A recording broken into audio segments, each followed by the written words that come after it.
এই প্রচন্ড গরমে কলিজা ঠান্ডা করা এক গ্লাস কাঁচা আমের শরবত খেলেই সত্যিই দিল ঠান্ডা। আসসালামু আলাইকুম ভিউয়ার্স, আজ আমরা কাঁচা আমের শরবত তৈরি করে দেখাবো। যারা আমার চ্যানেল নতুন তারা আমার চ্যানেলটি সাবস্ক্রাইব করে সবাই লাইক ও শেয়ার করবেন। তাহলে শুরু করা যাক।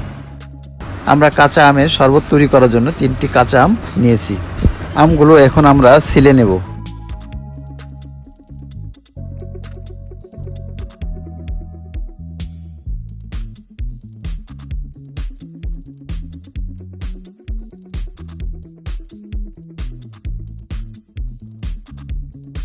আমগুলো 10 মিনিট পানিতে ভিজিয়ে রাখবো, তাতে আমের কষগুলো চলে যাবে। আমগুলো আমরা একটি গ্রেটারের সাহায্যে গ্রেট করে নেব। আম গ্রেট করা হয়ে গেছে, এখন ব্লেন্ডারের সাহায্যে আমরা তৈরি করে নেব শরবত। প্রথমে কোচানো আমগুলো নিলাম, এতে দিয়ে দিব ধনে পাতা, দিয়ে দিব পুদিনা পাতা, দিব 1 চা চামচ বিট লবণ, দিয়ে দিব হাফ কাপ চিনি,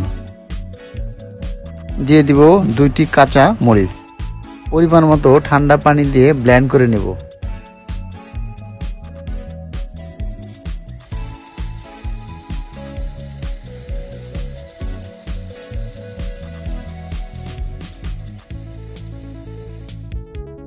ব্লেন্ড করা হয়ে গেছে, এখন আমরা একটি ছাঁকনির সাহায্যে ছেঁকে নেব এবং গ্লাসে ঢেলে পরিবেশন করব।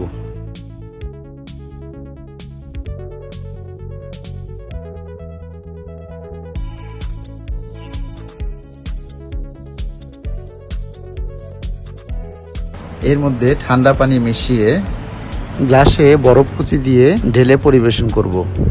ভিডিওটি আপনাদের ভালো লাগলে দয়া করে চ্যানেলটি সাবস্ক্রাইব করে লাইক শেয়ার দিয়ে আমাদের পাশে থাকবেন। আল্লাহ হাফেজ।